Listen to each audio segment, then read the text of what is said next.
जिले के दरौंदा थाना क्षेत्र के दरौंदा में आजकल एक मामला काफी चर्चा का विषय बना हुआ है। दिलावर परिवार के तारिक हसन दिलावर पिछले दिनों दरौंदा स्थित अपने आवास पर बैठे हुए थे। रात का समय था। करीब 8 बजे के करीब एक बाइक पर सवार 3 अज्ञात अपराधी आए और तारिक हसन दिलावर के ऊपर फायरिंग करते हुए भाग गए।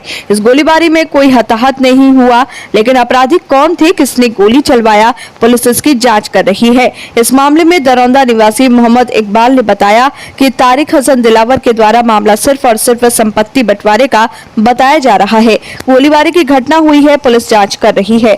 उन्होंने कहा कि पूर्व मुखिया जाकिर हसन दिलावर और तारिक हसन दिलावर के द्वारा दरौंदा बाजार में एक बैंक खोला गया था।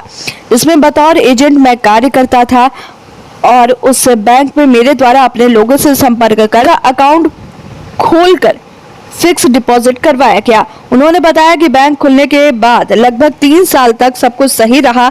उसके बाद बैंक दिवालिया हो गया, लोगों का लाखों रुपए फंस गया। तो आइए आपको सुनाते हैं दरौंदा निवासी मोहम्मद इकबाल ने और क्या कुछ कहा है।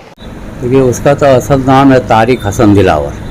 अभी वो नाम चेंज कर दिया, अभी दिलावर तारिक कर दिया है। उसका नाम है तारिक हसन दिलावर, समझा कि मुजाहिर हसन दिलावर बड़े भाई का नाम, जाकिर हसन दिलावर जो मुखिया जी थे, मैंने ये समझे। हाँ, कि गोलीबारी के बारे में हम ईशा का नमाज़ पढ़ने गए थे। ईशा का नमाज़ पढ़ के आए घर पे, यहाँ लोग बताया कि जाए, तो यहाँ पर आए तो घर के लोग बोले कि अरे वहाँ पे बहुत भीड़ भाड़ लगा हुआ है, पुलिस आई हुई है, गोली चला है।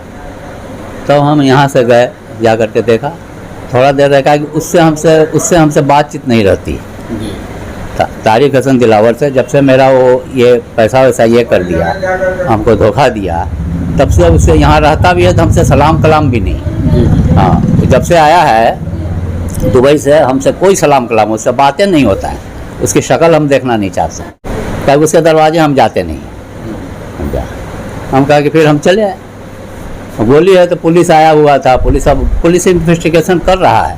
अब जो उसमें निकलेगा वो अपना क्या सच है क्या झूठ है। क्या लग रहा है, किस चीज़ को लेकर के ये विवाद हुआ है? देखिए, वो विवाद है, वो इल्ज़ाम लगा रहा है कि मतलब ज़मीनी विवाद है जी, है ना।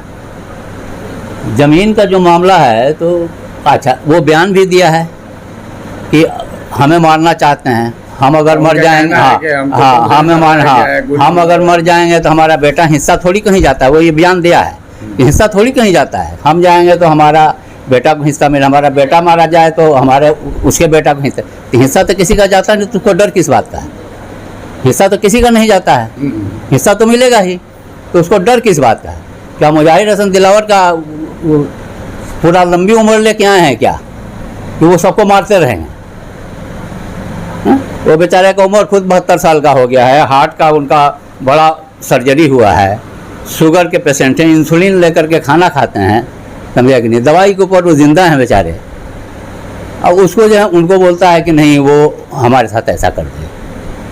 वो एक नहायत ही शरीफ आदमी है, तो वो बैठे रहेंगे कि हाँ पहले इसको मारेंगे, उसके बाद इसके बाल बच्चे को मारेंगे, फिर उसके बाल, ऐसा कहीं होता है क्या? एकदम टोटल फर्जी बात बता रहा है। हुआ है, घटना हुआ है तो उस घटना का जांच होना चाहिए। ये पुलिस का मामला है, ये पुलिस जांच करके पता करेगी कि हाँ क्या सच है क्या झूठ है। देखिए, वहाँ पे वो बैंक खोला, बैंक यहाँ भी खुला था, दरौंदा बाजार में वो बैंक खुला था, उनके मुखिया जी थे, वो बैंक खोले थे। तो इसकी हालत वहाँ कलकत्ता में बहुत दयनीय थी। लेकिन मुखिया जी भाई थे, सोचे कि चलो भाई, तो वो एक ब्रांच वहाँ पे वो मुखिया जी खोल दिए। और वहाँ पे हमको भी बोले, मुखिया जी भी बोले, ये भी बोला कि आप अपने स्टाफ का, अपने लोगों का पैसा जमा कराइए। और जो एक सिस्टम था उसमें फिक्स डिपॉजिट का, रेकरिंग डिपॉजिट का, डेली डिपॉजिट का, ये सब ये था, उसी हिसाब से पैसा जमा होता था। चला 2-3 साल चला, ठीक से रिटर्निंग हुआ, लोगों का पैसा जो है गया आया गया आया, तो उसको टोटल हैंडल जो है ये सलन यहाँ से करता था। बाद में ये दोनों, उसकी बीवी भी डायरेक्टर थी बैंक में। हाँ, वो बैंक में, वो तारिक हसन दिलावर भी डायरेक्टर था और उसकी बीवी वहीदा दिलावर भी डायरेक्टर थी। दोनों जो है बाद में जब पैसा पेमेंट देना ये कम कर दिया, लोगों का लटकाने लगा, तो फिर हम कहा कि भाई ये क्या बात है, तो पेमेंट टाइम से नहीं हो रहा। तो फिर मैंने सलन जी से बात किया तो वो बोले कि जो है वो तो पैसा हिसाब हमको दे ही नहीं रहा। हमका जब हिसाब नहीं दे रहा है तो आपको तो हमको बताना चाहिए ना कि नहीं दे रहा है। अब क्या होगा, आपसे इतना पैसा है, एकदम दिवालिया हो गया वो। हम ही एजेंट नहीं तो और भी एजेंट था, सबका पैसा ले करके जो है वो दिवालिया हो गया। अब उसके बाद वो हुआ कि भाई हम जाएंगे बाहर, दुबई जाएंगे। उनके भाई जो भाई पर ये किया है, ये भाई दुबई इसको जो है बोला लिए नौकरी चाकरी के लिए, बोला कि जा रहे हैं, जाने के बाद जो है आपका पैसा हम डायरेक्ट आपको भेज देंगे, आप पार्टी लोग को धीरे धीरे दे दीजिएगा। हम बोला ठीक है भाई दे देंगे। जाने के टाइम भी हम उसको 15,000 रुपया दिया, एकदम पैसा नहीं था उसके पास, अपना कपड़ा लत्ता खरीदने का, जंगिया अंडरवियर क्या लुंगी फुंगी खरीदने का कुछ नहीं था। हाँ कुछ नहीं था, समझे कि नहीं। हम कहा कि भाई ताहिर बाबू का बहुत नाम है, तो रिश्ते में हमारे मामू भी लगते हैं, तो इतना बड़े घर का लड़का है, ये है, चलो कोई बात नहीं है, जाएंगे। फिर उसकी बीवी भी कसम खाई, कलम पाक की, उसको हम छोटी बहन मानते हैं, वो कलम पाक की कसम खाई कि अच्छा भैया जो है आपका एक एक पैसा अदा कर दिया जाएगा। उसके बाद वो चला गया, जाने के बाद फिर कोई कांटेक्ट नहीं। उसके बाद हम गए कोल्हूटोला 66 से कोल्हूटोला स्ट्रीट में ये लोग रहता था, वहाँ पे गए, सब पार्टी हमको तंग करने लगा। तो सब पार्टी लोग तो गए कि भाई उसकी बीवी आश्वासन देगी कि आप घबराइए मत, पैसा आपको मिल जाएगा। वहाँ पे जाने के बाद वो उसकी बीवी एकदम आंख बदल दी,